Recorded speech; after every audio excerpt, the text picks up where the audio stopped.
Hello, welcome back, everyone, and thank you again for giving up an evening to join us. It is Tuesday, March 15th at 6:05.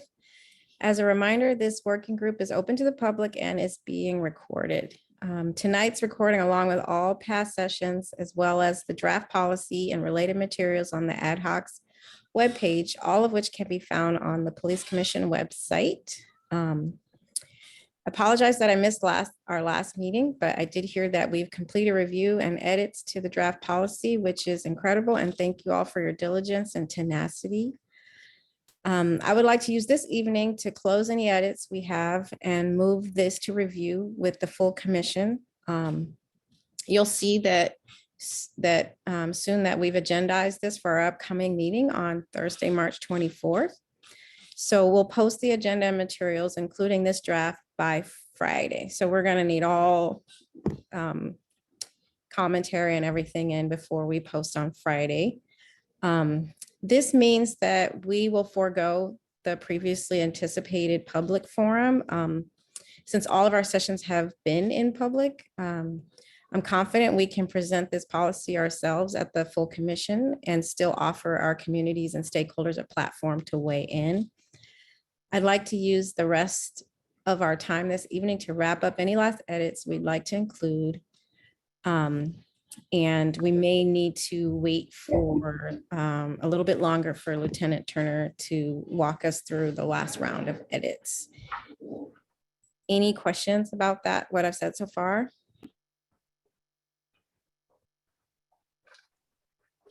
I do. Okay, so this is set up for you'll get your seats at the airport, okay? When you check in, they'll assign your seat. Okay. So who was that who has a question? Anne. Anne?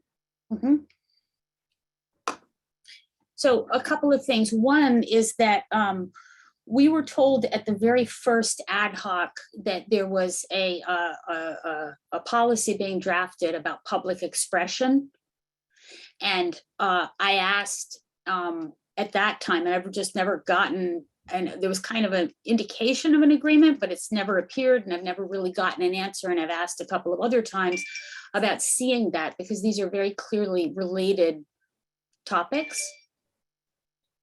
There's going to be a significant amount of overlap between them. So I think it would be good to at least understand where that work is going. And I just, aside from that first conversation, it's this thing where I mention it and everybody goes, and I still have neither seen it nor received an answer about it, but it's a pretty clearly related thing.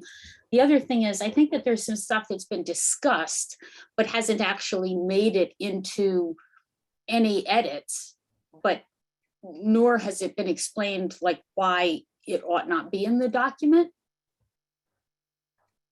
So I think there's a little bit like we keep very narrowly saying, oh, we're only talking about these edits right now. But there's also some topics that have kind of broadly been discussed without becoming edits, nor a discussion about why they ought not be edits. I can say that I can follow up OPD about the policy you were asking about. Regina, did you have a comment in response to Anne? I did. And I know we've been kind of batting this around. And I think part of it is because we've got so many policies. While I recognize that there probably is significant value in checking other policies, what it does is kind of slow us down, because we are not going to be able to conflate the policies for the purpose of one big policy. But to Anne's request, I think folks have been overwhelmed. I'm not sure. I know that Drennan's on right now, and I know that Lieutenant Turner is stuck in the city council meeting. Perhaps there is a way to release the policies that were inquired about. It's just a matter of, does everybody have the capacity to do the reference checking back and forth in order to clarify that? No. I'm not asking to work on the other policy. but on a purely informational basis, they're clearly related policies. And maybe they're drafting something that would be good to understand in terms of, ensuring that this policy reflects the same thing. You just don't know, but I'm saying since they're related, let's just look at it. I'm not saying work on the other policy or do anything else. It was literally referenced on the very first day as, oh, we don't have to address that. That's going to be addressed in another policy. So I just said, well, can we see that draft of the policy? I'm not suggesting any additional work. I'm not suggesting anybody even read it if they don't want it. But if it's a related policy that's being drafted right now, which is what was characterized in the first meeting, then it just seems like it's a good thing to at least see. So you're talking about the public expression, because I don't think that we are reviewing public expression as a policy, but maybe I'm confused. I've been sick over the last couple of weeks. My recollection is that Lieutenant Turner said that it was currently being drafted. Not that it's being reviewed, but it's being drafted. So I say, great, could we just see that?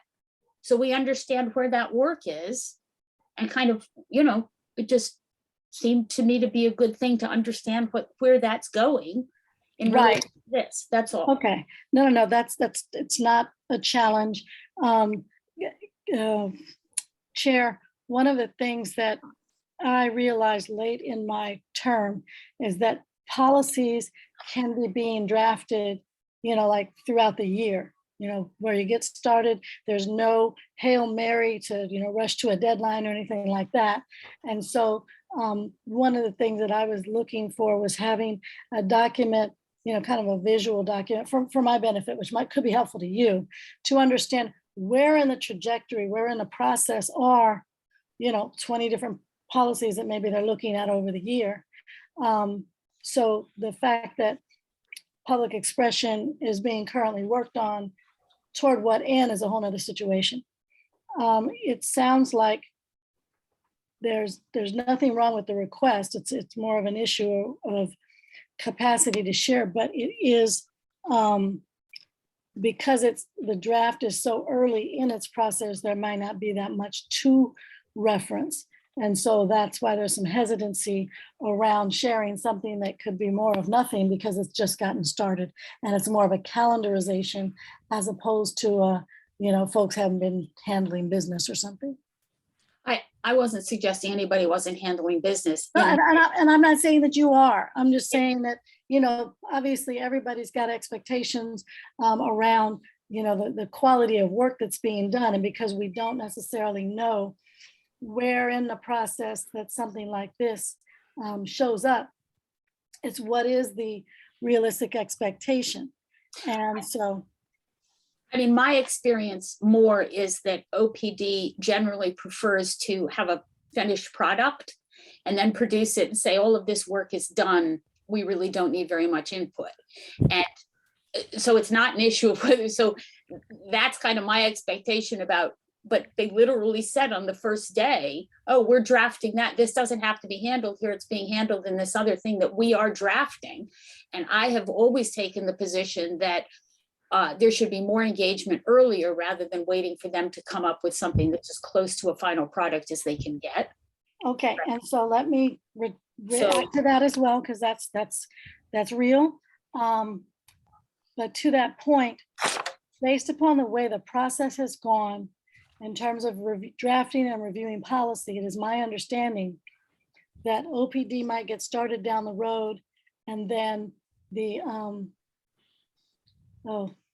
monitor may provide reviews, and then it goes back and forth and back and forth. And so while one might consider that it's been being drafted or reviewed for 6 months, it actually has been in a holding pattern because somebody else has to review the 5 bits and pieces of whatever it is that's being reviewed. And so it's not so much that OPD is looking to just to provide us the almost finished work product so that nobody else can add high quality or whatever. It's more you have a policy that's in a holding pattern that is within internal kind of controls, more or less directed by the federal monitor. And so it's almost designed to look like there's an effort on their part to get it as close to finished as possible.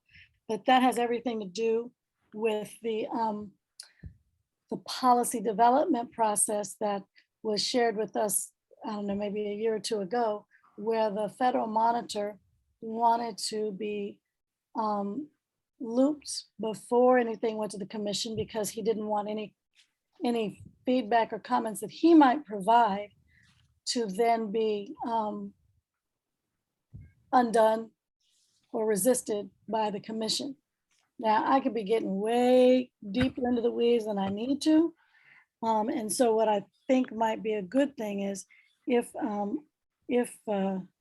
DC Lindsay can promote and then can restate this question on whether or not they're comfortable sharing.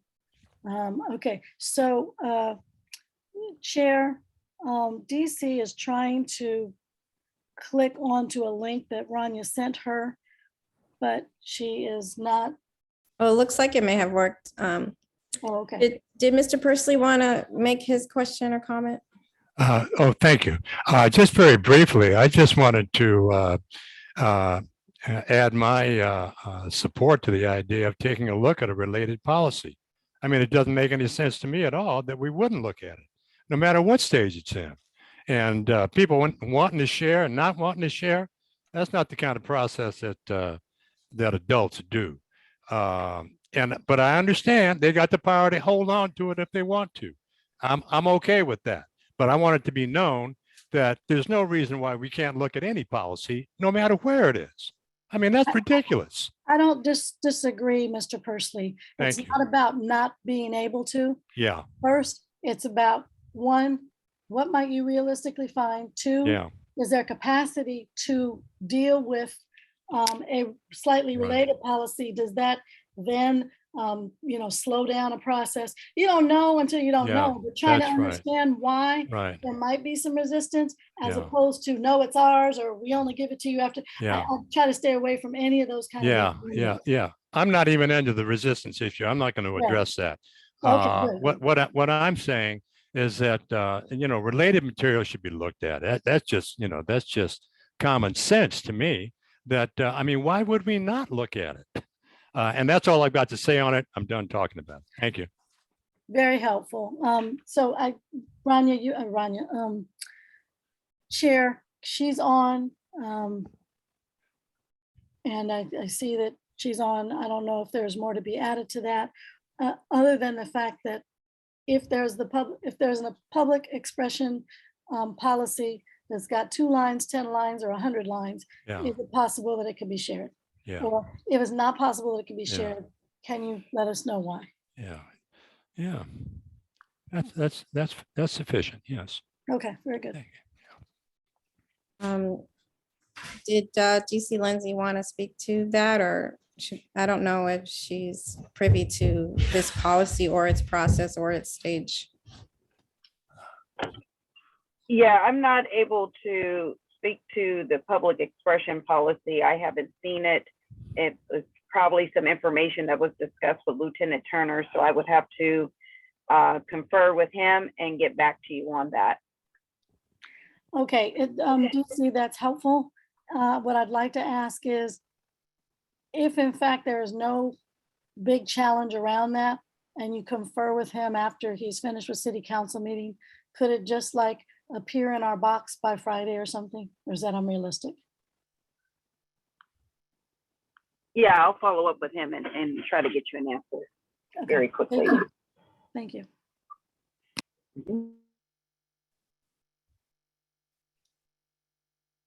So at this point in our agenda, we were going to discuss, have the lieutenant walk us through the last round of edits, and, he's not available at this time, so I don't know. I wouldn't mind hearing it.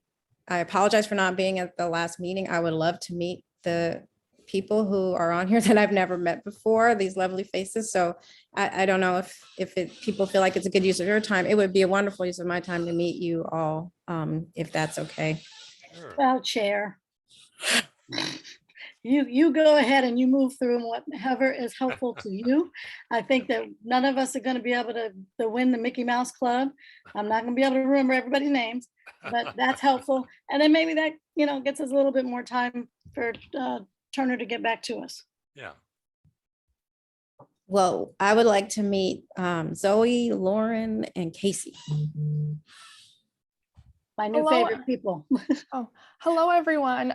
My name is Zoe, and I'm a UC Berkeley student, and I'm part of the class called Becoming a Public Health Changemaker. And part of our project is really working with this commission and just kind of learning what you guys do. And some of my other classmates are here too, and we're helping kind of bring awareness in our school community to what is occurring.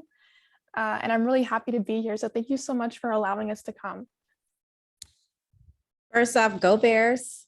Go Bears. Yes, yes, yes. I'm a proud Cal Bear. 2011 for me. So welcome. It's so good to meet you. Thank you for introducing yourself. Lauren. Hi, my name is Lauren. I'm also in the same class, and I'm a UC Berkeley student. I'm actually a freshman too, so this is my first year here, and I'm excited to also be here at this commission too, listening in. But yeah. So nice to meet you, Lauren. Casey. Yeah, I'm Casey. I'm also a UC Berkeley student in a group with the two that were introduced just before. I'm glad to be here and to listen to all the policymaking process and all the drafting meetings and all of the intricacies that go into this. I think it's really interesting to learn about and to know about, since I am going to become a public health major too. So it is really interesting, and thank you for having me here today. Chair, if I can just add a little bit more context, you will know that we've made a few steps toward getting more of a youth voice involved in some of our policies and protocols. We did a few projects with the Goldman Graduate School of Public Policy a couple of years ago, and I was contacted by one of the professors to ask about their ability to participate in this. And so would someone like to identify the 2 or 3 prong process that you have agreed to work on, just to provide more clarity? Because I know you've got a survey, you've got a few other things. I guess you were asking one of us 3, right? Yeah, just briefly before we Okay. move on, because other people can't answer these questions. Yeah, so we were thinking of maybe using our resources to explore other policies that have been done in other areas to see what has worked well and what has not. And then maybe give feedback, and then if there's things that are like really integral that can be changed in this policy, yeah, see what looks best. So or works well for those, and yeah, try to implement that to this. So we're working currently on that research project. We're also conducting a survey of other youth in our class and our peers at UC Berkeley to kind of get like a broader amount of feedback on this policy, because I know like one of the main people that are going to be affected probably from this media policy are the some young adults who really use social media and it's integral to their life. And then we're also thinking, this is still in the works, but we wanted to work on like maybe creating some Instagram graphics to kind of synthesize what is expected about media behavior into kind of informational graphics for maybe those police officers to maybe see, understand, use, and put it into more of a condensed form. And since they do use social media, that might be one of the ways to get that information out. I don't know if anyone in my group wants to add anything, but that's about it. Yeah, and if I could just quickly add on, is that we kind of discussed in our group regarding media policy that every job seems to have a protocol about how to act. So therefore, we feel that it is important that police officers have the same. So this media policy is incredibly important. So then therefore, policing can be more effective in our communities. So that is the group, the UC Berkeley Go Bears Cal class of 1984 back over here. Brilliant exposure, and hopefully we'll be able to continue to work with young people in these kind of classes. But that is that nugget, and I think that you all can move forward in terms of any other faces that that the chair has not yet been able to meet. But thank you, great overview. So I believe I met everyone else, and I wonder if someone other than the lieutenant could walk us through the last round of edits, or is that squarely within, is he the only one who can do that? And that was a question I was wondering. We normally have more than one policy person on our team, but I'm not sure who that person might be at this 5 minutes or if they're on today. No, it's normally just Lieutenant Turner who runs policy and then someone else from OPD. Anne Janks's hand is raised. Anne? Yeah, so there's a couple of things that I was, that I do not believe it's unclear to me if there was a decision made not to include them or if they were just didn't get addressed, because it was kind of an effort to keep things very narrow. And so when things came up out of that constraint, it's unclear to me, but I would like to at least clarify them to the extent possible. What is now C8? It says we'll request passwords, but only in very specific situations. And if it's being used, for a, if something comes up that's related to it. And what page? I'm sorry? What page, please? I think your document's a little bit different because I don't have any red. But what it's section? Page C8. CH. Used to be C7. Thank you. Oh, here we go. This one? Yeah. So my question is, what happens if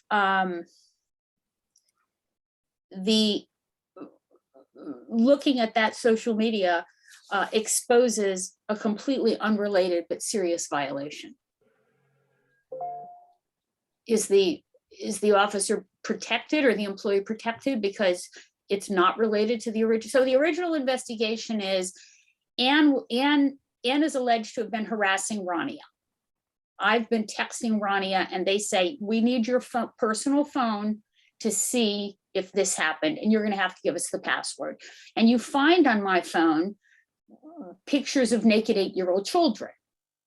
It's completely unrelated, but it's a pretty serious situation. Are you limited by C8 from, in fact, using that information? That's one question. What do you want it to be?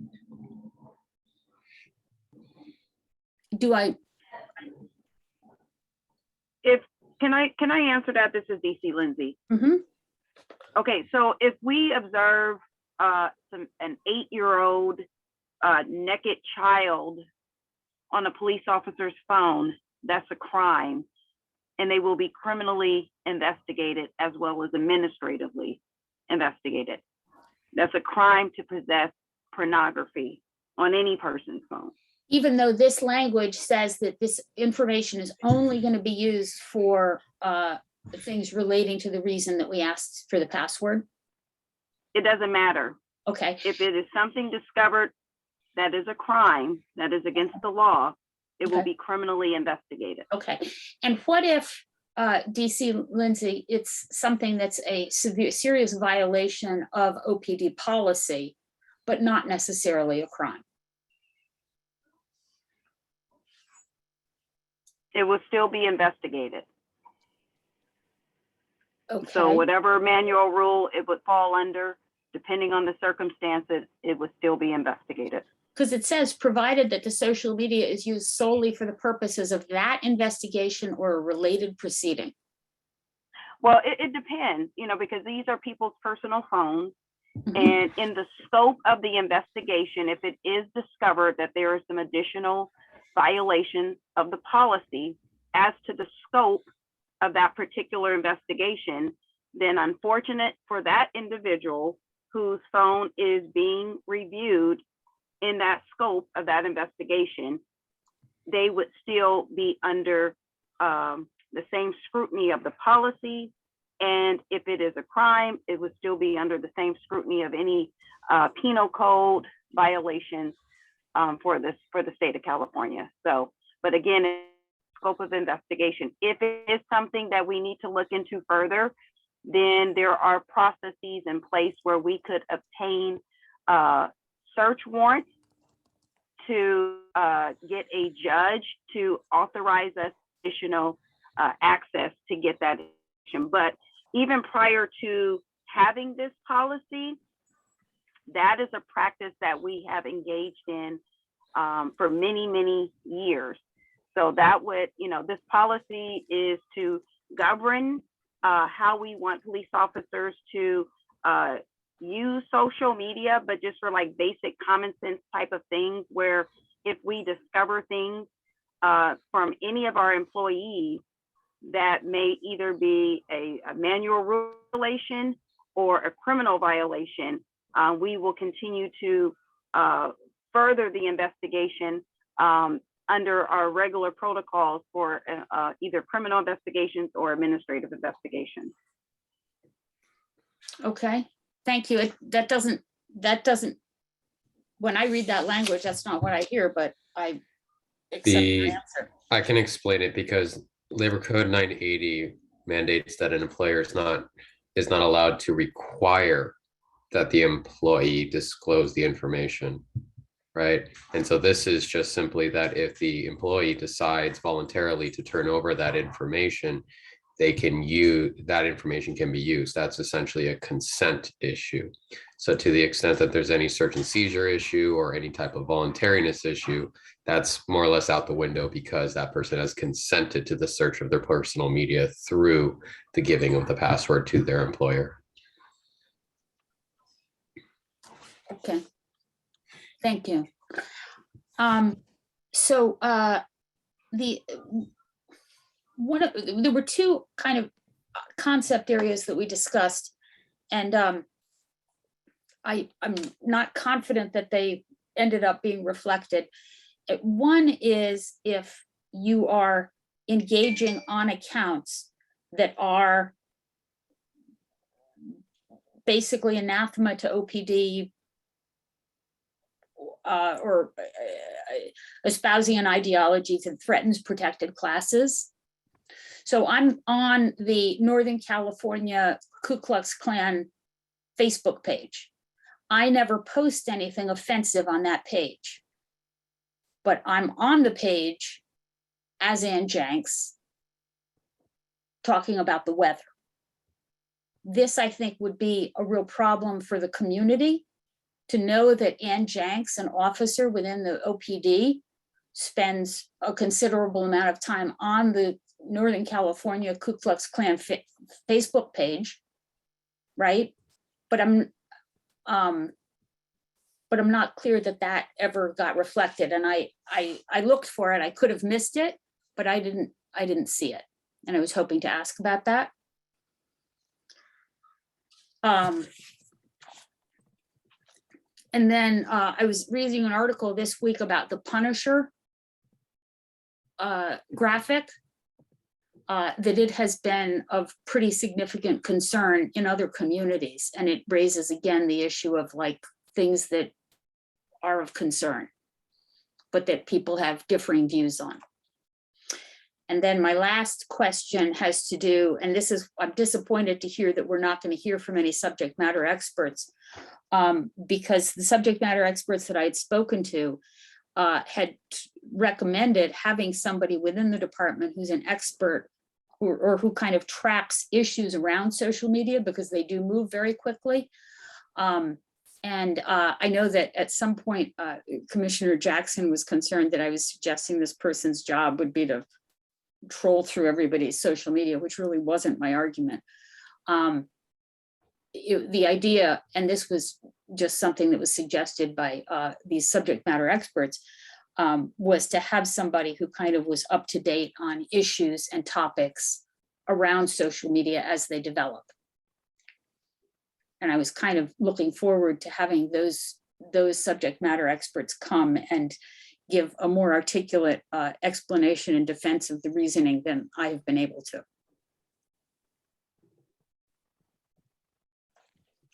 Mr. Persley?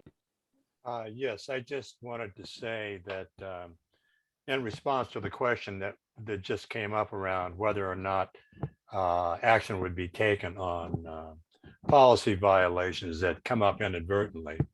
I think we need to have a sentence in the document that states that very clearly, so that there's no wondering. I just wanted to be clear that that kind of material, if discovered, will be acted on. There needs to be a sentence in there. If we have to wonder about it, we need to clarify it. And I guess that would be a recommendation for Lieutenant Turner. If If you have a possible. section that you'd like to consider it, Mr. Persley, I will clock it for the lieutenant. Is there, where would you want to put that? Well, somewhere around C8. I would just start with that. And I'll take a look to the entire document and see if there's a better place, but let's just leave it at that for right now. Can you- Something that, would you like some language? Yeah, if you've got it, let's do it. Let's see. Or even just a sentiment again, sir, and then I'll come back and we can wordsmith. Okay. All right.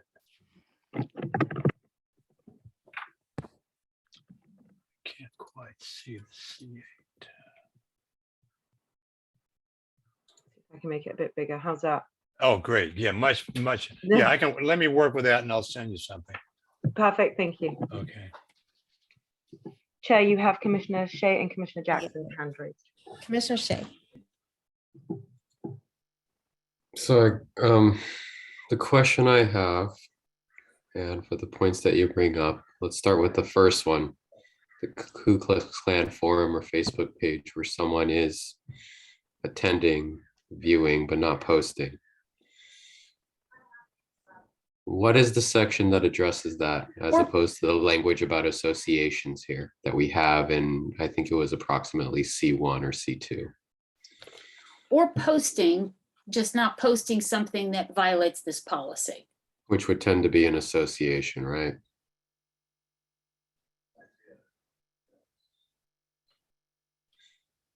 I think it's the next paragraph, Rania. Thank you. So that last sentence, as public servants, even associations with ideas such as hate groups, racism, discrimination, or harassment on personal social media can weaken the moral foundation. Because what you're describing is not so much the actual proliferation of ideas or the endorsement of ideas as much as a person's association with a particular group or association with a particular ideology, which is getting into dangerous First Amendment territory, which I'm going to just assume that a lawyer will clean it up if it's a different lawyer will clean it up if there's some sort of problem with it. But does this not capture it to the extent that we probably legally can? Because people still have a right to associate with who they want to.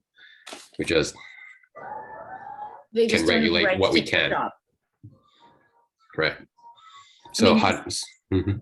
This is no different than, in some ways, going to a Klan meeting. And so, I mean, you're not allowed to do that.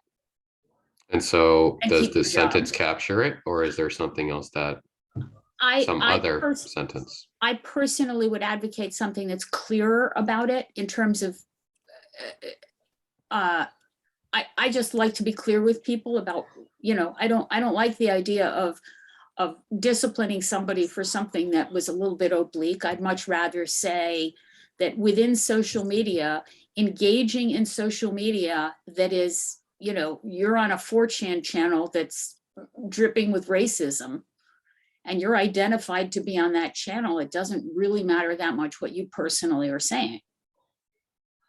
What if that channel is just you seeing what the ideas are, because those are slightly different than actually associating with the people there or the posts that are on there?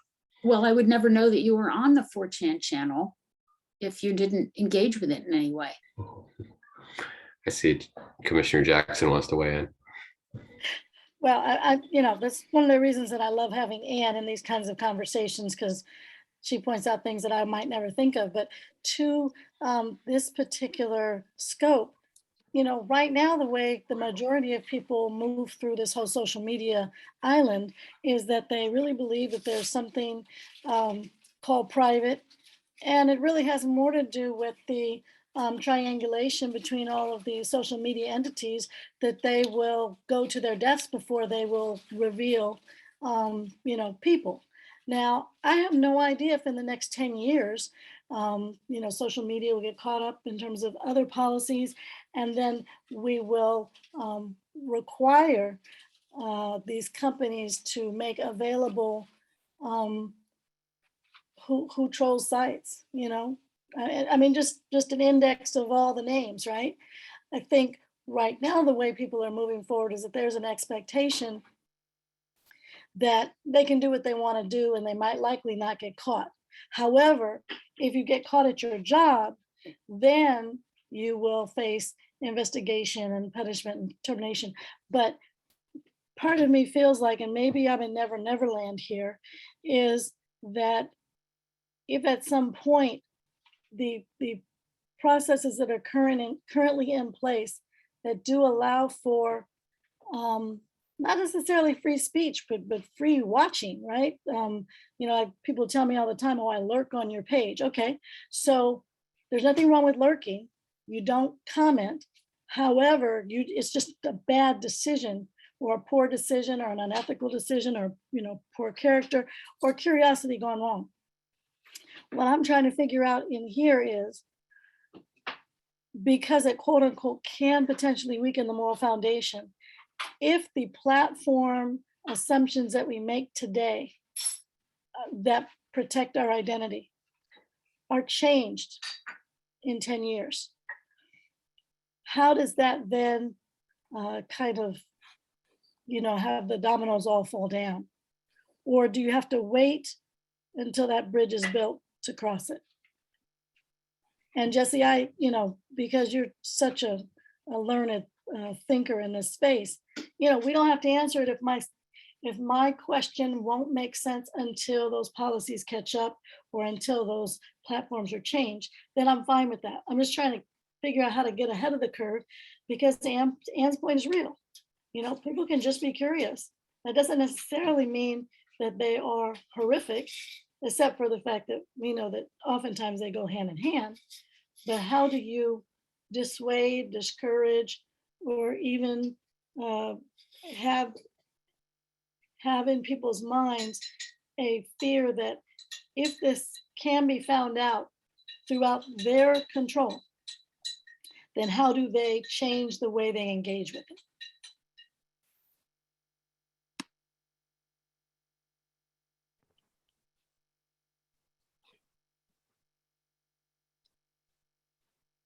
Does DC Lindsay want to weigh in on the question?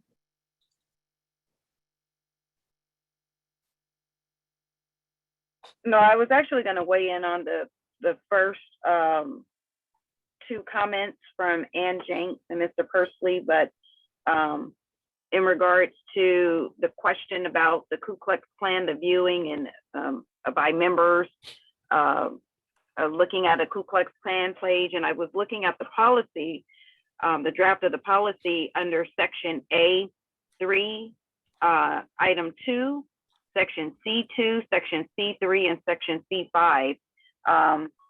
My interpretation from reading the language in this policy is that if a member is identified to be perusing through a website or a Ku Klux Klan website, that they would be in violation of the policy. That's just how I interpret it, just based on the language, just from what I read. You know, it says that, you know, if they're, let me just go back to A32. So basically, the law enforcement code of ethics, I will keep my private life unsullied, as an example to all. That portion there, I'm not going to read it all because you all have it already. And then section C2, personal social media use may impact the operation of the department. And so I think the portion,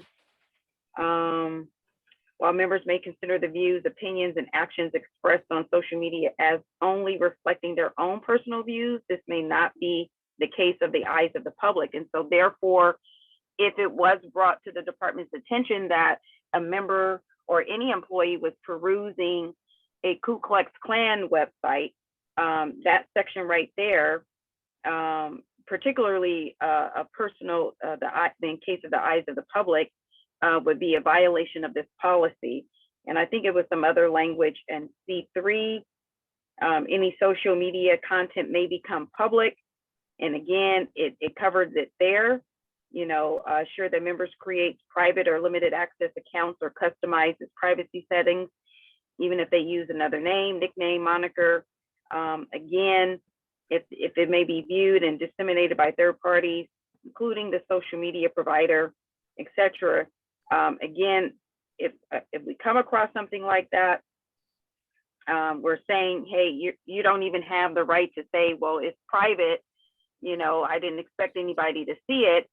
Well, if it's discovered, it would be in violation of policy, and they wouldn't be able to argue against it, because we're telling them in policy that you don't have an expectation of privacy, particularly because of the oath that you've taken as a police officer, where, you know, your integrity is called into question based on the types of things that you're doing off duty. And I think lastly, on C5, again, public content may be reviewed by the department. And if you look at that paragraph again, any social media interactions by members that are public or become public through the efforts of a third party, again, if this content violates this policy or other policies, this content may lead to discipline. So I think just based on the question that was posed about the Ku Klux Klan, you know, a member, a police officer perusing a Ku Klux Klan website, that would not only be a violation of the department's policy, it would also or could be used to impeach that police officer in a court of law. You know, a lot of public defenders or defense attorneys do look at police officers' Facebook and other social media sites, and they have used content discovered that could be inappropriate to impeach police officers on the stand. And so I know this practice has been going on for many years, and I kind of see it, you know, two ways. One, the violation of the policy, and two, the potential for being impeached in a court of law, which could also impose some other problems for the officer, to include being placed on a Brady list, where they're deemed, you know, not deemed truthful or officer of integrity. And that could be used over and over again on a police officer. And in some cases, police officers can be terminated from their employment if they're ever deemed by the court to be untruthful.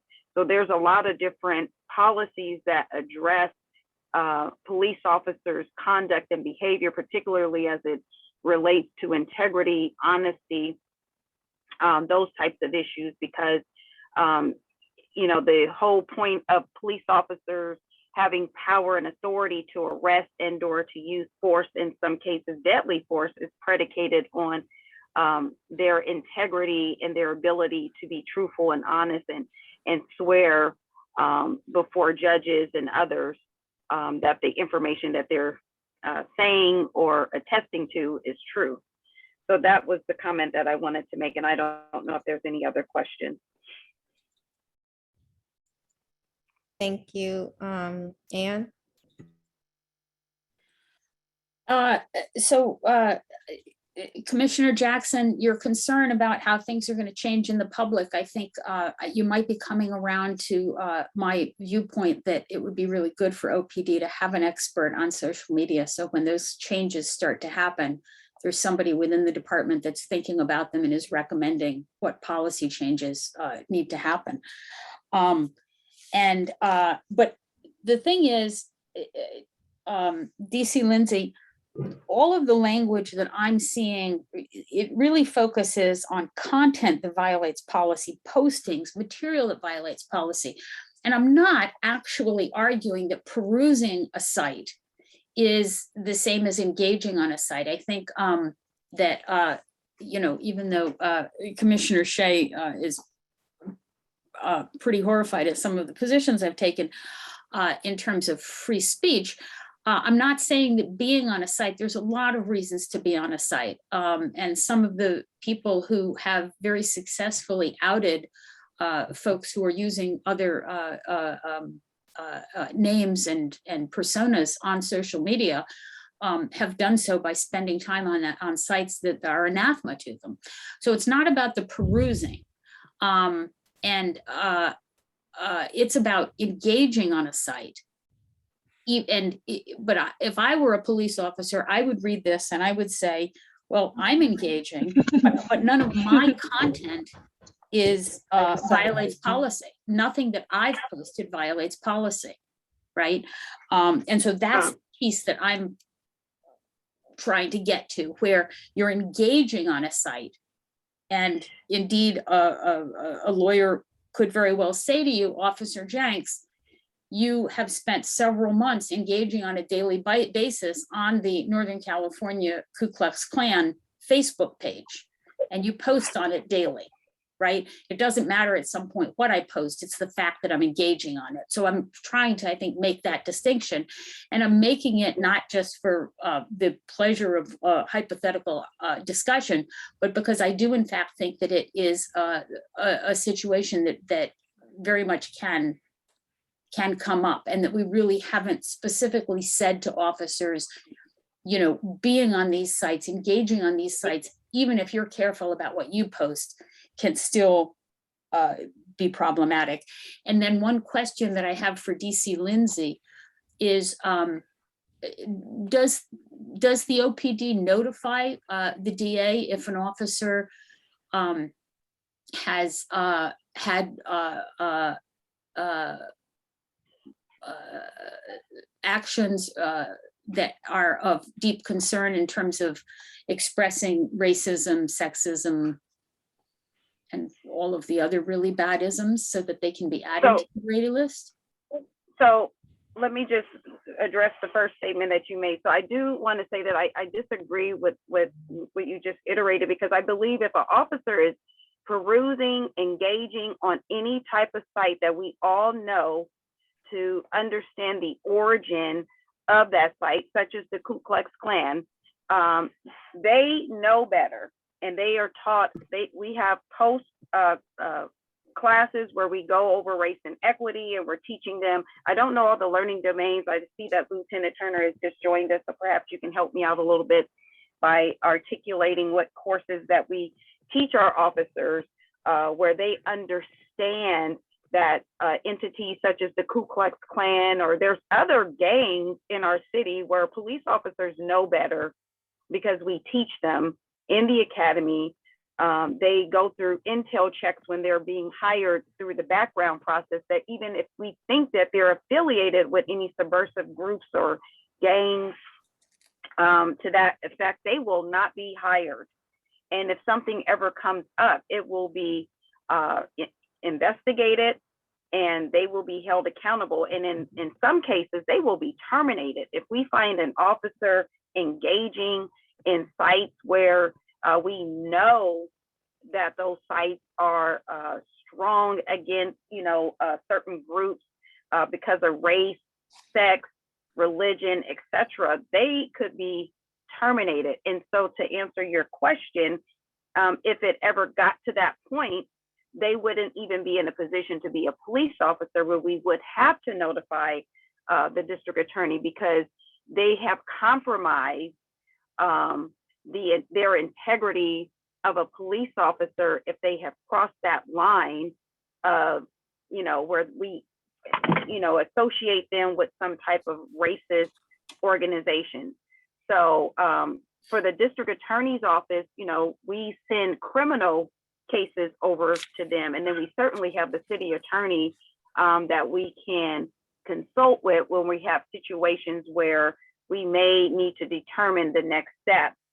But I just think that if a police officer is engaging and they get caught doing it, and we have the evidence to prove and show that they are on this site for KKK, I have no doubt that the chief or any chief, the current chief or any chief, would terminate that police officer's employment.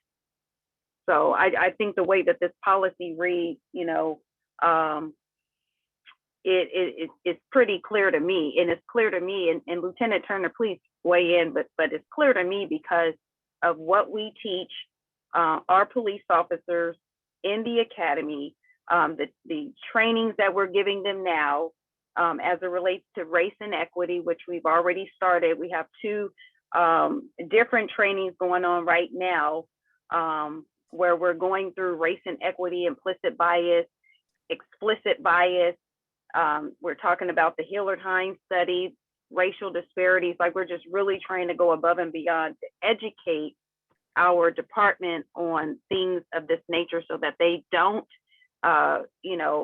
find themselves in a situation where they could be violating policy or being terminated, from employment.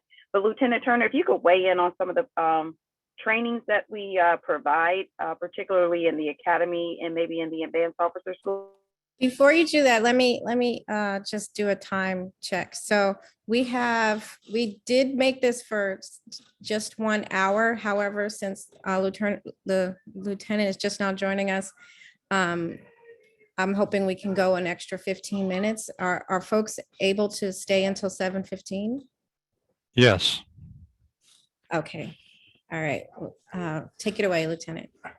Yeah, thanks, Chief. So just in terms of posts, I'll be very brief, but yeah, the learning domains do cover these type of actions. So there is training, but more specifically, that there is, for instance, our manual of rules specifically says membership in subversive organizations, that no member shall become a member or affiliate with any subversive organization, which some of these would be, and the only penalty for violation of that is termination.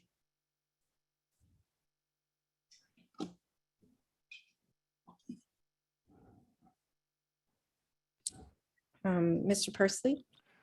Yes, this topic gets me back to an issue that I raised before about being very explicit about objectionable organizations. And believe me, the temptation is great to name these groups like the Proud Boys and the 3%ers or whatever. But I'm still inclined to not go in that direction in terms of my recommendations, and really to just give an excellent definition of what a subversive organization might look like. If we've got a solid definition of subversive organization that includes, the attributes like the Proud Boys or racist groups, I think that should be sufficient. And, on all the grounds that they're objectionable, the racism, sexism, whatever. So that the officers just have the clearest possible understanding of what's just simply unacceptable. Again, I haven't looked at the definition of subversive organization recently. I'm gonna take another look at that. If I have any thoughts on it, I'll raise them. Thank you.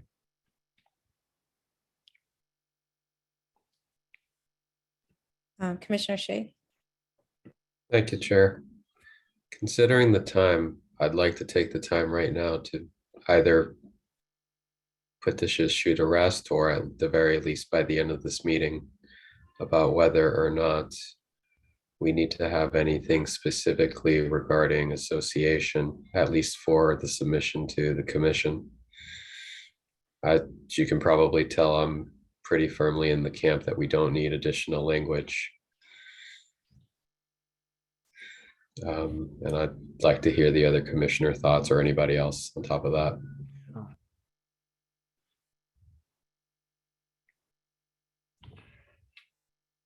Or even just make the motion.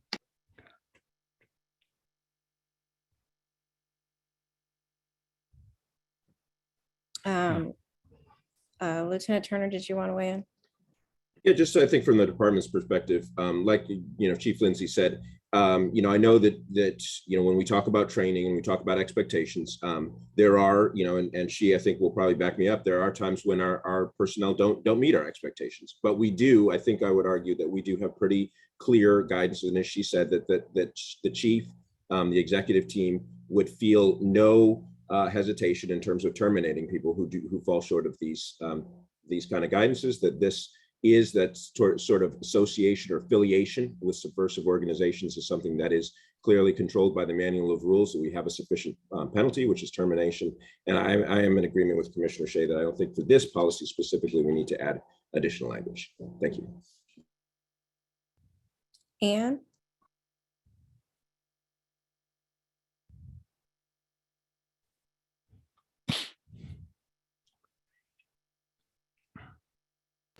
Muted. I think to some extent, they're two different issues. One being whether that's an issue that needs to be addressed, whether it's addressed elsewhere, and whether all of the language in this document talks about content that advocates for. And if I were an officer, I would read that and I would say, well, I'm not creating content. I'm just talking about Bulldogs on the Klan Facebook page because there are a lot of Bulldog fans on it. And I read their posts, but I don't click like, which is also defined in here as something you ought not do. It says don't share posts that are offensive. I'm not sharing content that's offensive. I'm good. Right. And so I'm just saying that it doesn't actually say this. And I think that a reasonable officer would argue that being on a Facebook page is not the same as being a member of an organization, which is good because I'm on Facebook pages all the time that I'm not a member of. So I mean, one is just a matter of clarity, whether we've actually said it here. I'm less kind of the idea that will we train on it so we don't have to put it in the policy explicitly doesn't really sell me on the topic, because I do think it's something that can in fact come up. And I don't see this language where it talks about expression, it talks about content, it talks about posting, it talks about reposting, right? That doesn't address the issue of simply making your presence known in a space. And I don't think that you necessarily understand that making your presence known is the same as being a member of, which is, I think, what the manual of rules is kind of more talking about. But I do think it's problematic when there's a neighborhood that starts saying, we happen to know that Officer Jenks, that is often in our neighborhood, spends a considerable amount of time on the Northern California Klan Facebook page. Right. Participates.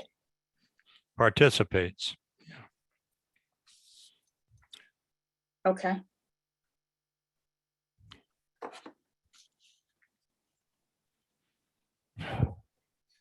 So at this point, I heard Shay say that he feels like the language is sufficient.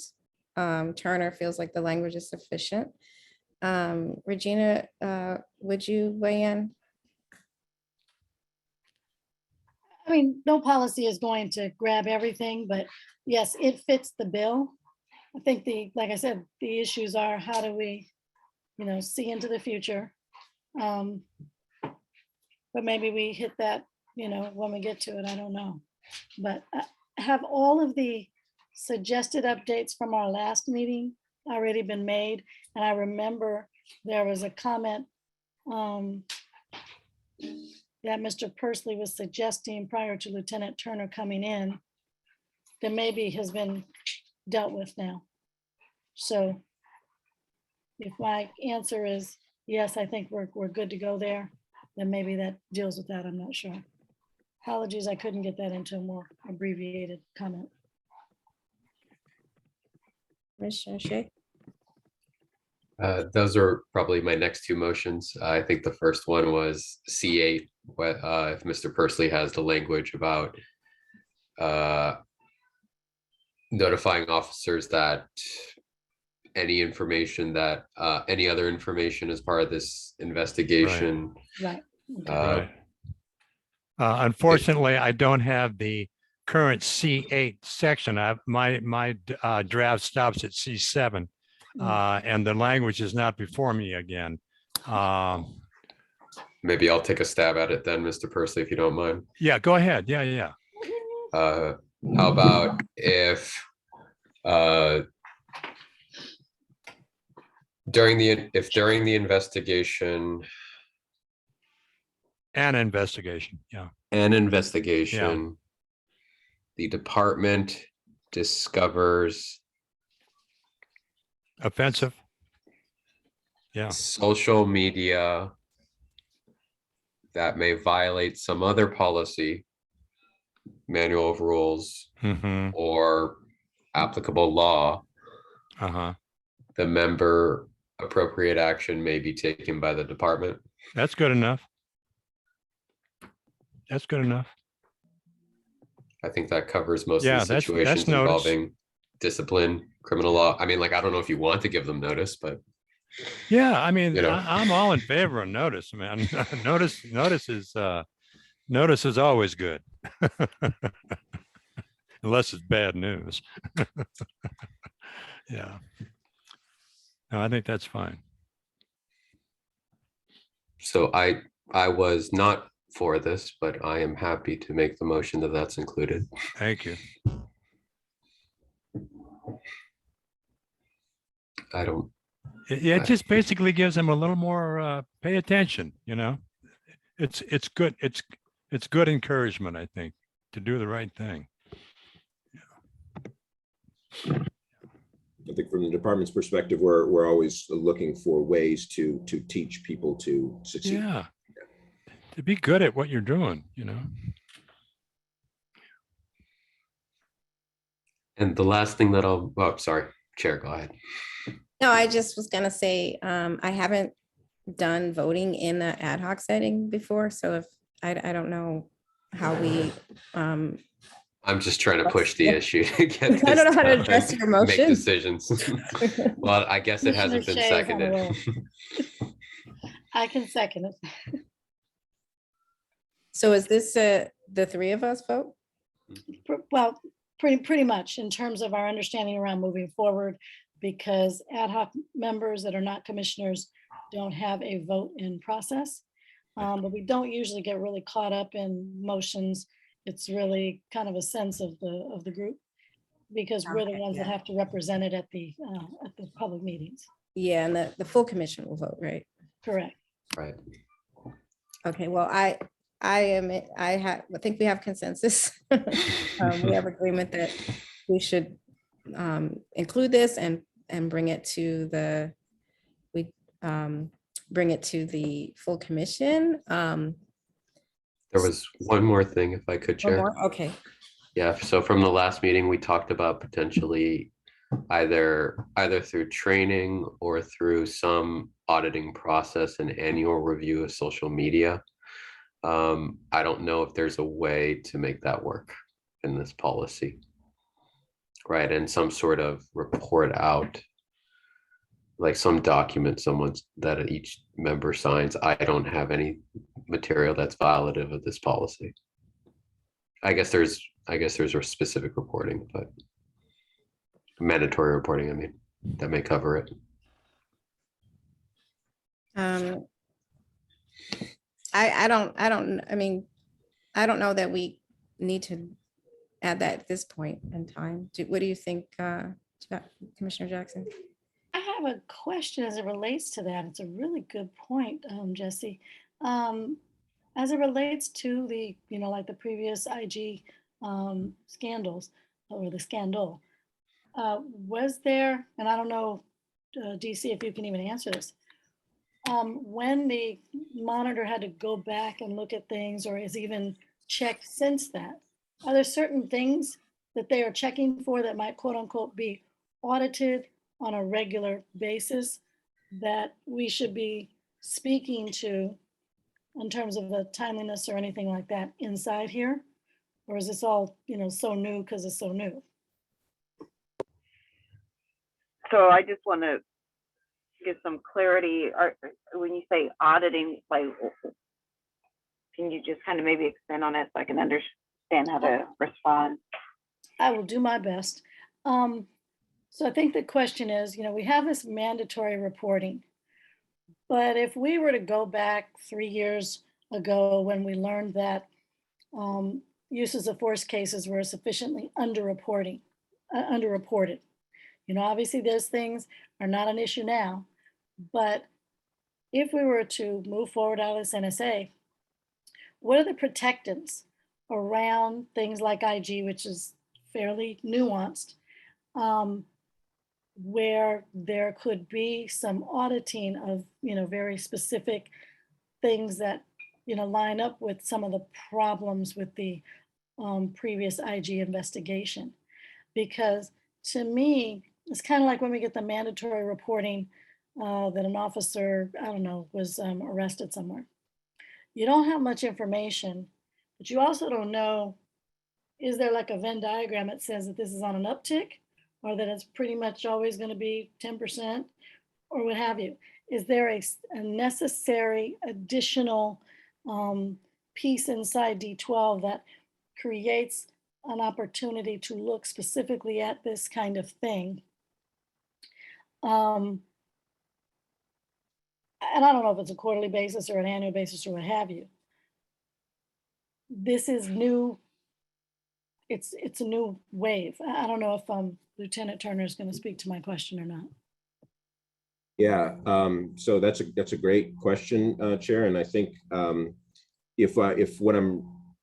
your question, I think one of the things is this is kind of a great segue right into like our risk management process, right? So one of the things that the risk manager, the data manager, Dr. Grossman, does during the risk management process is she'll look at trends on things like the allegations of misconduct complaints, right? So if we see, hey, violations of policy D18, the social media policy, are on a curve up, then that's the risk management process with those quarterly meetings alerts the executives, hey, this is something that we're seeing trend up. What are what's the problem? Investigate it and figure out if there is a problem, what you need to do about it. So that's where I think, yes, there is that. The risk management process actually provides a pretty flexible way of looking at these, because since we do collect so much data. So that would be one of the things where if we saw an uptick of these type of complaints or internally generated or misconduct allegations against officers, then we could investigate that through the risk management process, go drill back down and see what the issue is.